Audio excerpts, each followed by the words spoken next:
Magandang hapon sa lahat. Ito na pala tayo nagbabalik sa tagal na natin hindi nag-upload, kaya ito ang ipapakita ko sa inyo na yung matagal ko nang tinatago-tago na nyug na isang mata. Kaya ito na ang pagkakataon na makita nyo ito. Kaya ngayon, gawa nga ng sinasabi ko noon na ito ay may laman na kakaibang mutya.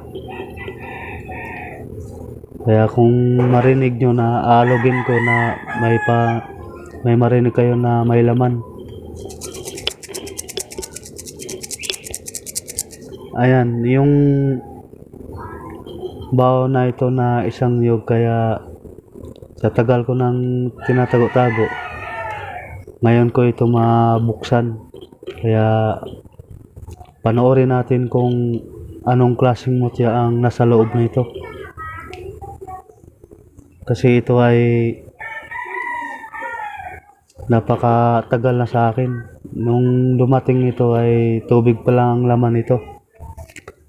Kasi yung ito naman, yung isa, kasi dalawa po ito.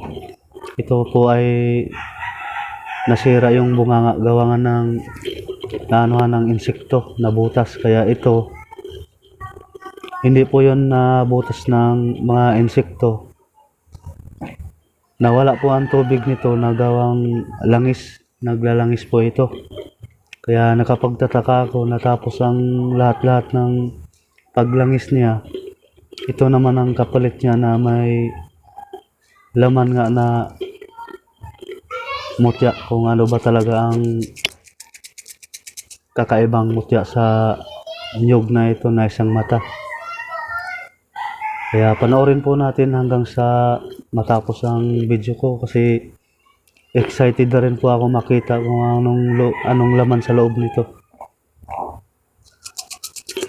Ayan, kung narinig nyo na umaalog sa loob, kaya wala pong kabutas-butas yan.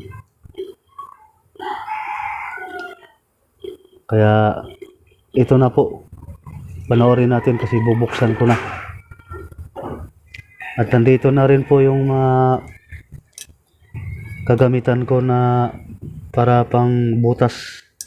Ito na rin naman ang aking lalagyan kung anong mutya ang nasa kaniyang loob ng niyog.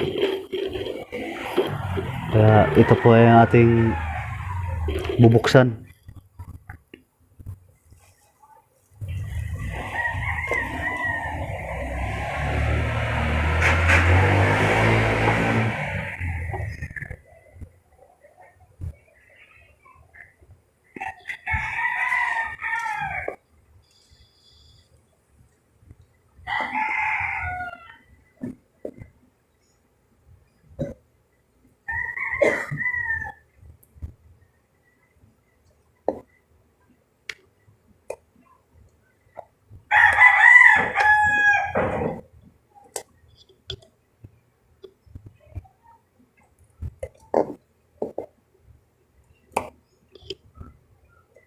Pasensya na nabuksan kita.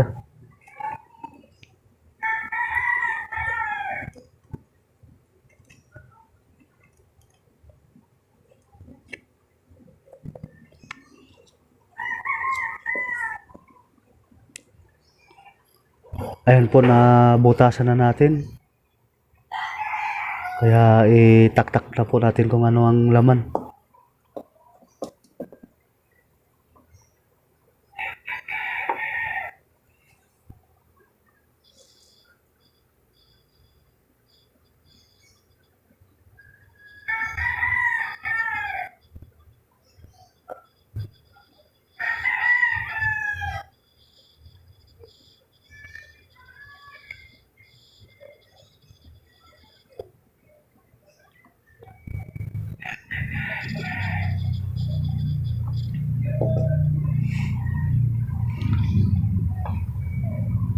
Kaya ayan na po, nakita na po natin yung laman, nabuksan na po natin.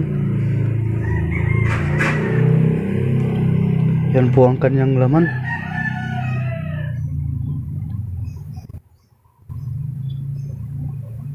Kung makikita niyo.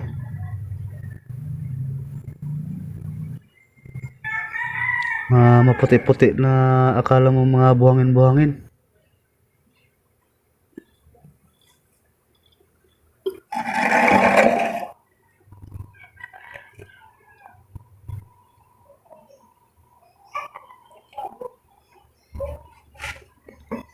Yan, kung nakita niyo yan na parang mga ano, parang abono, parang fertilizer na nagbilog-bilog. Yan po ang kanyang laman ng niyog. Yung narinig nyo na umaalog-alog na nasa laman na to. Kaya ayan na po ang kanyang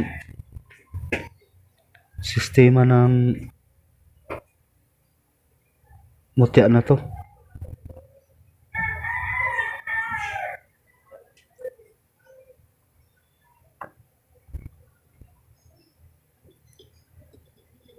Kaya yun po na kita na po natin, kaya yun po ay pasok natin dito sa pulang tila.